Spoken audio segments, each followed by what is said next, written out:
In the previous part of this series, we examined how political stability in the Roman Empire began to weaken. In this episode, we focus on the institution that increasingly determined whether that instability could be controlled or not, the Roman army. This is not a story about great battles or heroic campaigns. It is an explanation of how the internal workings of the Roman military changed, and how those changes altered the balance of power between soldiers, commanders, and the state. To understand why emperors rose and fell so rapidly in later centuries, and why Rome struggled to maintain control over its territory, we must first understand how the army itself functioned, and how that function slowly shifted. At its core, the Roman army was designed to be a state institution, not a personal force. Soldiers enlisted for long terms of service, often 20 years or more. They received regular pay, standardized equipment, and the promise of retirement benefits, either land or a pension. Discipline was strict, training followed common standards, and authority flowed through a clear chain of command. Crucially, the army was meant to be politically neutral. Its loyalty was directed toward the Roman state, and by extension, the emperor as the legal representative of that state, not toward individual generals. This system depended on one fundamental condition: the Roman government had to consistently meet its obligations to the army. From the late 2nd century onward, that balance became harder to maintain. A combination of factors, plague, prolonged warfare, economic disruption, and internal conflict, reduced population levels across the empire. This had a direct effect on recruitment. The Roman army required a constant supply of manpower simply to maintain its size. When fewer recruits were available, the government faced a choice: either shrink the army or change how it recruited and managed soldiers. Shrinking the army was not a realistic option for an empire with long borders and constant security demands. As a result, recruitment practices began to change. To keep units at strength, recruitment increasingly relied on provincial populations. This was not new. Rome had always recruited beyond Italy, but the scale and consistency of this practice increased. Training standards, while still present, became less uniform across regions. Units stationed far from the center of imperial administration became more dependent on local command structures for organization, discipline, and supply. This did not immediately weaken the army's effectiveness in combat. However, it subtly changed where soldiers looked for authority. As recruitment became more difficult, the state's ability to tightly manage every unit diminished. Soldiers became more reliant on the officers and generals they interacted with daily rather than distant institutions. Roman soldiers did not fight purely out of ideology or loyalty to abstract institutions.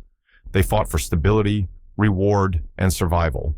In times of political uncertainty, it was often not the imperial treasury, but individual commanders who controlled access to immediate pay, bonuses, and material security. Commanders distributed donatives, special payments promised during accessions, victories, or crises. These rewards were not symbolic. They mattered deeply to soldiers whose livelihoods depended on them. As a result, loyalty increasingly followed the source of payment, not the source of legal authority. When soldiers recognized that their future depended more on the success of their commander than on the continuity of the state, loyalty became personal and transactional. This was a critical turning point. Once loyalty became personal, the Roman army could no longer remain politically neutral. Commanders with the support of their troops possessed something the state increasingly lacked: immediate coercive power. In this environment, emperors did not rule because they were chosen through stable succession. They ruled because armies accepted them, or failed to oppose them.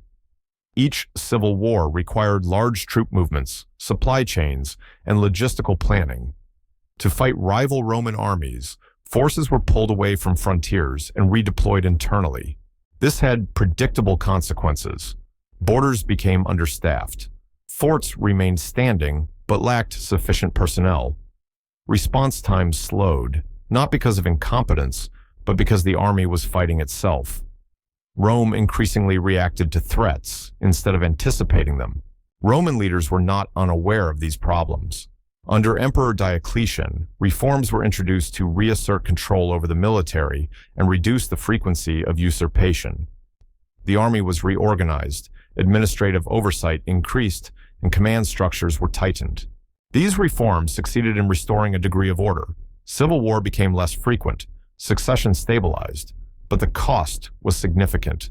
To maintain tighter control over the army, the state required more resources. Taxation increased, bureaucracy expanded, military service became more rigidly regulated. The army remained powerful, but it became less flexible and more deeply embedded in state coercion. The relationship between the army and Roman society had fundamentally changed. The Roman army did not destroy the empire. It adapted to crisis. But those adaptations reshaped Roman power in lasting ways. Military force became the foundation of political authority rather than its servant. This shift did not cause immediate collapse, but it made the empire more brittle, less responsive, and increasingly dependent on control rather than consensus. By the 4th century, the Roman army still existed as a formidable institution. However, its relationship with the state had changed. Loyalty was conditional, authority was centralized, stability was harder to maintain. To understand how these internal military realities interacted with external pressures and how Rome's borders and neighbors responded to a changing empire, we must now turn outward. That is the focus of Part 3.